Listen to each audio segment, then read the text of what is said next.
এখন বাজারে ভীষণ সুন্দর সুন্দর আমলা পাওয়া যাচ্ছে। মানে এটা যদিও এখন আমলারই সিজন, তাই জন্যই এত ভালো আমলা এখন বাজারে পাওয়া যাচ্ছে।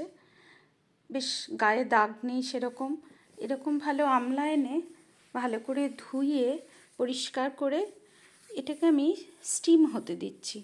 মানে এই স্টিমেই এটা সেদ্ধ হবে। যেহেতু এখন আমলার সিজন, তাই মনে হলো আমলার কিছু রেসিপি তোমাদের সাথে শেয়ার করি। এটা একটা ভীষণই উপকারী একটা ফলই বলি। এই যে দেখলে একটু গায়ে ফাটা ফাটা দাগ, এই রকম পর্যায়ে এলে তবে বুঝতে পারবে সেদ্ধটা ঠিকঠাক হয়েছে। এটা জলে দিয়ে সেদ্ধ করলাম না, কারণ এটা দিয়ে আমি আজকে একটা আচার বানাবো।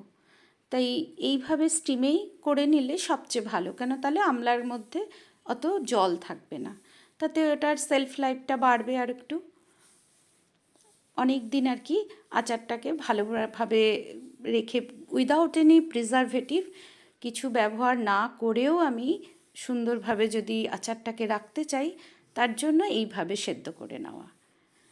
এবার ওই রকমভাবে একটু ওগুলোকে কোয়াগুলোকে খুলে দেখলে কত ইজি খুলে গেল, এবং বীজটাকে আলাদা করে নিলাম।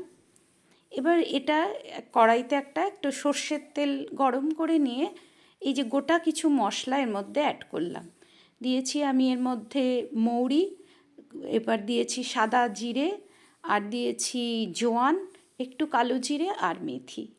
প্রতিটা মশলারই কিন্তু প্রচুর গুণাগুণ আছে, যেগুলো আমাদের শরীরের জন্য খুব ভালো। এই মশলাগুলোর মধ্যে মানে মৌরিটাই আমি একটু বেশি ব্যবহার করেছি, কারণ এটার মধ্যে মৌরির গন্ধটা খুব ভালো লাগে। তাই মৌরিটা মানে 2 চা চামচ দিয়েছি, আর বাকি সমস্ত মানে জোয়ান, মেথি, কালো জিরে আর সাদা জিরে এগুলো সবই 1 চা চামচ করে ব্যবহার করেছি। আজ আমার এখানে আছে 500 গ্রাম মতন আমলকি আর কি, তার জন্য এই পরিমাণ মশলাটা ব্যবহার করেছি। আর দিয়েছি হিং ফোড়নে ওই মশলাগুলোর সাথে দিয়ে ব্যাস আমলকিটাকে এর মধ্যে অ্যাড করে দিয়েছি। এবার দেখেছো আমলকির মধ্যে আমি কিছু, যেমন বেশ কিছুটাই আমি রেখেছি ওই গোটা কোয়া মতন, আর কিছুটা আমি একটু হাতে স্ম্যাশ করে দিয়েছি। কেন করেছি? যাতে কিছুই না, একটু আচারটা যখন বানানোর পর বেশ একটা মাখা মাখা ব্যাপারটা হবে, এই জন্য। না করলেও কিছু না, বাট আমার এটা মনে হয় এইভাবে করে দিলে একটু খেয়ে বেশ ভালো লাগে খেতে। কারণ ধরো অনেকেই খাওয়ার সময় যে গোটা একটা ওই রকম টুকরো খাবে তাও নয়, তাহলে কি ওই পুরো মশলাটার মধ্যে যেগুলো একটু স্ম্যাশ করে দিলাম সেটাও ওর মধ্যে থাকলো, ওটাও খাওয়ার সময় ওইটুকু অংশ তুলেও খেতে পারবে।